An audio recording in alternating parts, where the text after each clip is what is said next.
Level 1. The targeted, you are a wavering class citizen in a town where the coal mines have run dry.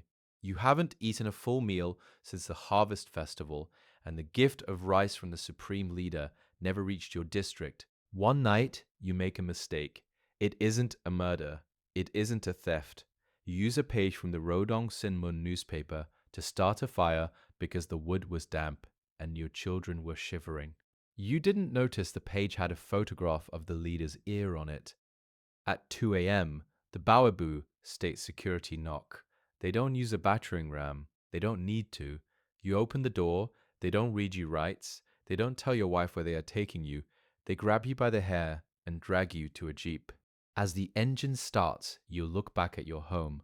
You don't know it yet, but you will never see that door again. You have just been erased from the census. Level 2. The Interrogated. You are taken to a Guryujang, a local detention center. The walls are stained with things you don't want to identify. The air smells like unwashed bodies and fear. You are pushed into a room with a single light bulb. For 72 hours, you are not allowed to sleep. If your eyes close, a guard hits you with a wooden rod. They want a confession, not just about the newspaper, but about your treasonous intent. They ask who you were talking to. They ask if you have a radio. They ask if you've ever looked at the border and thought about running. You realize the truth doesn't matter here. They aren't looking for the truth. They are looking for a guilty person to fill a quota. On the fourth day, you sign a piece of paper you can't even read because your eyes are swollen shut. You have just signed your soul over to the Kwanliso, the political prison camps. Level 3. The livestock. You are packed into a train car designed for cattle. There are 60 men in a space meant for 20. There is no toilet, only a bucket that overflows within hours. The journey lasts 2 days. When the doors slide open, the light blinds you. You are in the mountains. The air is thin and freezing. A guard stands on a crate screaming. He doesn't call you comrade, he calls you Seiki, bastard, animal, thing. He tells you that you are no longer human. You are human scum, being given a chance to wash away your sins through labor. They take your name and give you a number. They give you a uniform made of sackcloth that feels like sandpaper against your skin. You are marched toward a hole in the earth. This is a coal mine. This is your new home. This is where you will work until your lungs turn to stone. Level 4. The New Fish. Your cell is a barracks built for 100 men that holds 300. You sleep on your side, sardine style, because there isn't enough floor space to lie on your back. If one person turns, everyone must turn. The smell is a physical weight. The smell of dysentery, old sweat, and rotting feet. You are given your first ration, 200 grams of corn porridge mixed with sand and pebbles to make it heavier. You eat it with your hands. You find a beetle in the gruel and you eat that too, because you've already learnt the first rule of the camp. Protein is life.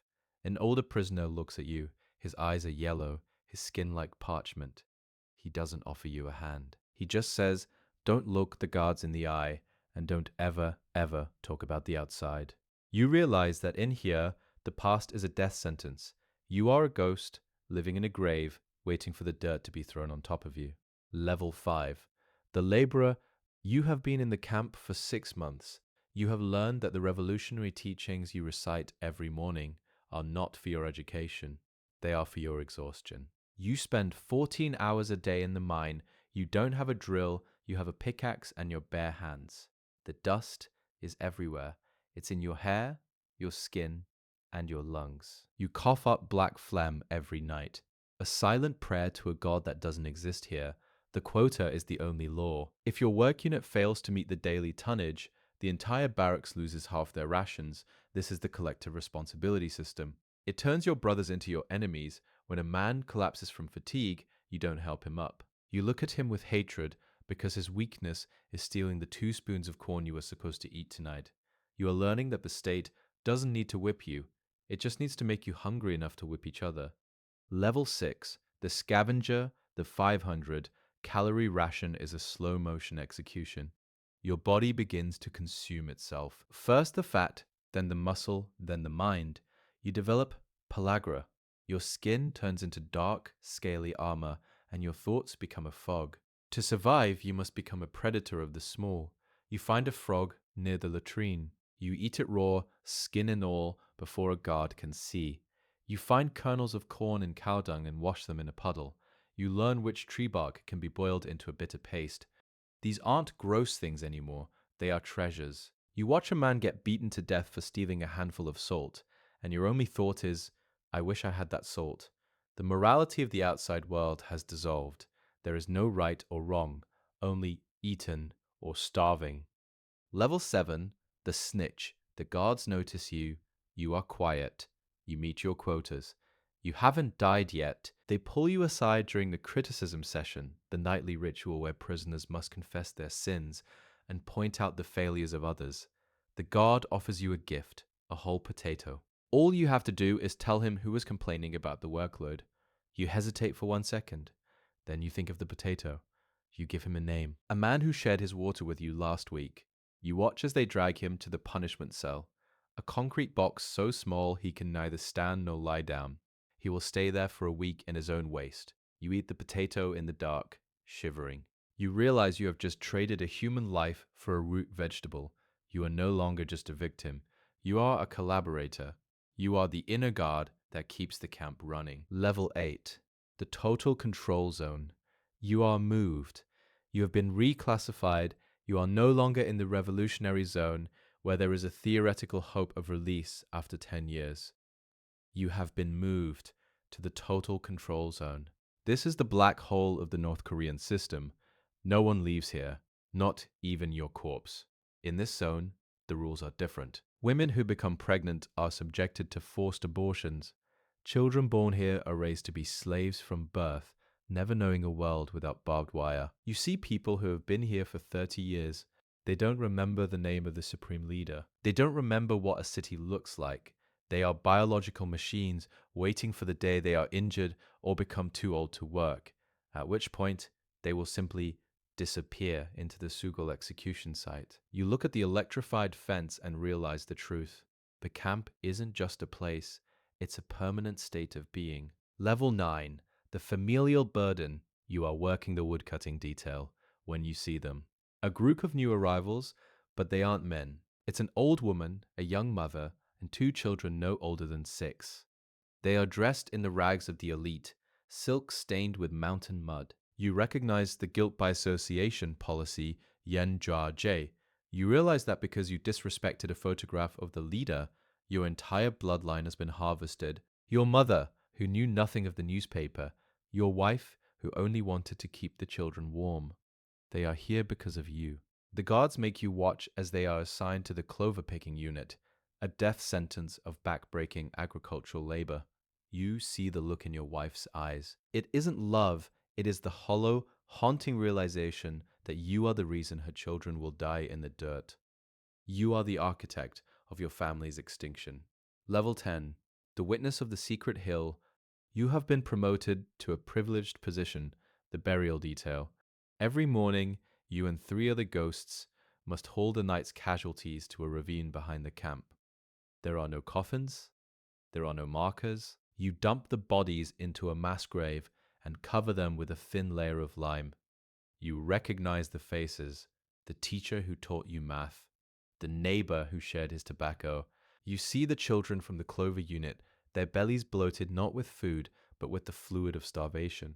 You are the only person left who knows their names. You realize that the state's goal isn't just to kill the enemies, it is to delete them, to make it as if they never existed. You begin to memorize their names, repeating them like a mantra in your head. Park, Kim, Choi. It is the only act of rebellion left to you. If you forget them, they truly cease to be. Level 11. The Legend of the Hole. A rumor ripples through the barracks. A man in Section 4 found a hole. Not a physical hole in the fence, but a hole in the system. A guard who can be bribed with a gold tooth or a stolen watch. A section of the river that isn't patrolled during the monsoon rains. Escape is a myth. In the Kwanli-so, if one person runs, the other 9 in their work cell are executed. If you run, your family, the ones still alive in the clover fields, will be shot in front of the entire camp. The hole isn't an exit, it's a test. You watch as a young man, desperate and delirious, tries to make a break for the tree line. The guards don't shoot him immediately. They let him get close to the fence, then they release the dogs. They make everyone watch the public execution the next morning. You are forced to throw a stone at the man's broken body. You hit him not because you hate him, but because the guard is watching your arm. Level 12. The human shell. You have been inside for 15 years. You are 45, but you look 80. Your teeth have fallen out from scurvy. Your back is permanently bent into a question mark. You no longer think about your wife. You no longer think about the sun. You have reached the level of the human shell. You don't steal. You don't even feel hunger anymore. You just feel a dull, constant ache that has become your identity. You are the man the guards use to train the new recruits. They show the young soldiers how to humiliate you, how to make you bark like a dog for a scrap of gristle. You do it.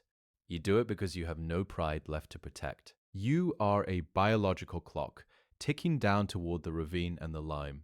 You are the ultimate success of the North Korean prison system, a man who has been completely conquered. Level 13, the ghost of the state. One morning, the routine breaks. You aren't marched to the mine, you are marched to the gate. You have served 20 years. In the history of the Kwan Li So, this is a miracle or a mistake. A guard hands you a piece of paper. It is your re-entry permit. You are being released back into the wavering class. You walk through the gate and wait for the feeling of joy. It doesn't come. You stand on a dirt road outside the wire and realize you have no shoes. You have no money. You have no family. They all died in the clover fields or the mines years ago. You are free, but you are a ghost walking in a country that doesn't want you. You try to go back to your village, but your house is gone. A new family lives there. They look at your scarred face and your bent back, and they lock the door. You are a tainted element. To speak to you is to risk the jeep at 2 a.m. You are out of the camp, but the camp is still inside you. Level 14, the Shadow Traveler. You decide to move. Not because you have a destination, but because staying still is a death sentence.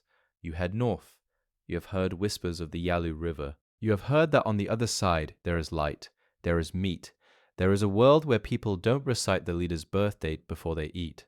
You move like an animal. You sleep in the day and walk at night. You eat grass and raw corn from the state farms. You avoid the checkpoints. You realize that North Korea itself is just a larger version of the camp. The same hunger, the same fear, the same portraits on the walls. The only difference is that the fences are further apart. You reach the river. You see the lights of China. They are so bright they look like stars that have fallen to earth. You step into the freezing water. Level 15, the defector. You make it. You are in a safe house in Yanji, hidden by a missionary who smells like the scout from a different life. He gives you a bowl of white rice. You stare at it for an hour before you can touch it. It's too beautiful to eat, but you aren't safe. The Chinese police are looking for illegal migrants to send back. If they catch you, you go back to the total control zone, but this time, they won't put you in the barracks. They will put you in the ground. You are moved through the Underground Railroad, Vietnam, Laos, Thailand. Every border is a gamble. Every stranger is a potential spy. You are 50 years old, and you are learning to be a human being for the first time since you were a boy. You realize that freedom isn't a feeling, it's a constant, heart-stopping terror. Level 16, the Eternal Prisoner. You are in Seoul now. You live in a small apartment provided by the South Korean government. You have a television, you have a refrigerator, you have a bank account, you sit in a park and watch people complain about the weather or the price of coffee or their slow internet. You want to scream. You want to tell them about the ravine and the lime. You want to tell them about the man who died for a potato, but you don't. You realize that there is no language in the world that can describe the Kwan Li So to someone who hasn't been inside it. You are the legend now. Journalists want to interview you. They want you to draw maps of the barracks. They want you to cry on camera. You do it, but you feel nothing. You are a ghost in a city of neon. At night, you still sleep on your side, sardine style, because the bed feels too big. You still wake up at 4 a.m. waiting for the guard's rod to hit the door. The state took 20 years of your life, but they took your peace forever. You are at the top of the level system. You are a survivor. And you realize, as you look at your reflection in the glass of a skyscraper, that the prisoner and the guard and the leader are all still locked in the same cage. The cycle continues.